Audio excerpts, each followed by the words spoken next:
আসুসের এখানে যে বোর্ডটি দেখতে পাচ্ছেন এটা হচ্ছে প্রাইম H510MD।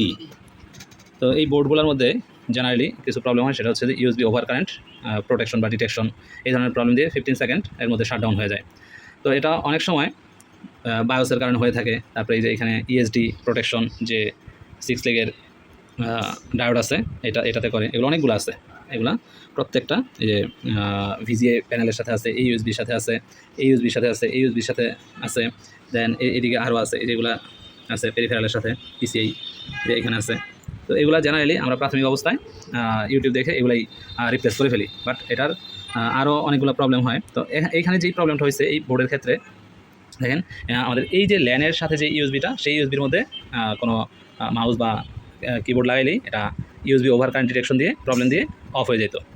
তো এখন আর এগুলো দিয়ে কিন্তু চলতো, এটার মধ্যে না লাগাইলে এগুলা এই যে দেন এটা লাগাইলে চলতো। বাট এখন আমরা এটার প্রবলেম যেটা ফাইন্ড আউট করছি, দেখেন এটা হচ্ছে যে আমাদের এখানে এই ইউএসবিতে 5 ভোল্ট সাপ্লাই হয়, এই ইউএসবিতে 5 ভোল্ট সাপ্লাই হয়। এটা এখন কাজ করতেছিল না, এখন এই ইউএসবির মধ্যে লাইট আসছে, দেখেন এখানে ইউএসবির মধ্যে লাইট আসছে। সো আমরা এইখানে একটু যদি আমরা খেয়াল করি, এই যে এখানে দুইটা ফিউজ দেখা যায়, একটু বড় করে দেখাই, এখানে দুইটা ফিউজ দেখা যায়। তো একটা ফিউজের মধ্যে আমাদের প্রপার ইয়া করতেছিল, আমরা যখন ইয়া দিয়ে যে কী বলে মিটার দিয়ে, মিটারের বিপার মোডে যখন আমরা কাজ করতেছিলাম, তখন এই পাশের যে ইউএসবিটা আছে এটা বিপ করতেছিল, বাট এর পাশেরটা এটা বিপ করতেছিল না। দেন আমরা এই পাশের যেই ফিউজটা আছে সেটা আমরা চেঞ্জ করে দিছি। এখন আমাদের এই ইউএসবি এটাও কাজ করতেছে এবং এটাও কাজ করতেছে। এটা তো আগেই কাজ, এই দুটো তো আগেই কাজ করতো, এখন এটাও কাজ করতেছে, এটা দিয়ে আগে কাজ করতো না।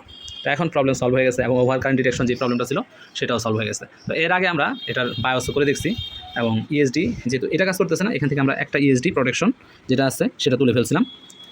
তো ওইটাতে প্রবলেম ছিল না, প্রবলেম ছিল হচ্ছে আমাদের এই ফিউজে 5 ভোল্ট ট্রান্সফার করে। তো আমরা এটা আমাদের যে বোর্ড ভিউয়ার আছে সেটার মধ্যে আপনাদের দেখাই, এটা যেহেতু সলভ হয়ে গেছে।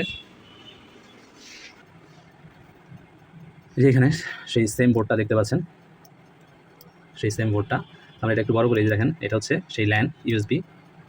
সেই ল্যান ইউএসবির পাশে এই যে আমাদের UF2 আর এটা UF32। তো আমাদের এইটার মধ্যে দেখেন 5 ভোল্ট ইউএসবি ডুয়েল এখানে আছে, 5 ভোল্ট ইউএসবি ডুয়েল, এটা 5 ভোল্ট আন্ডার ইউএসবি 3-তে কনভার্ট হয়, ওকে, এটাতে কনভার্ট হয়।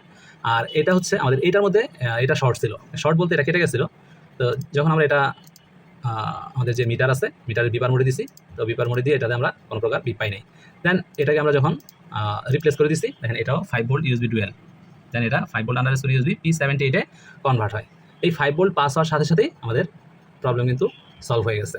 ওভার কারেন্ট ডিটেকশন প্রবলেমও সলভ হয়েছে, প্লাস হচ্ছে এই ইউএসবি যে কাজ করতো না সেটাও কিন্তু এখন কাজ করতেছে। তো এটাই ছিল আমাদের প্রবলেম। Thank you.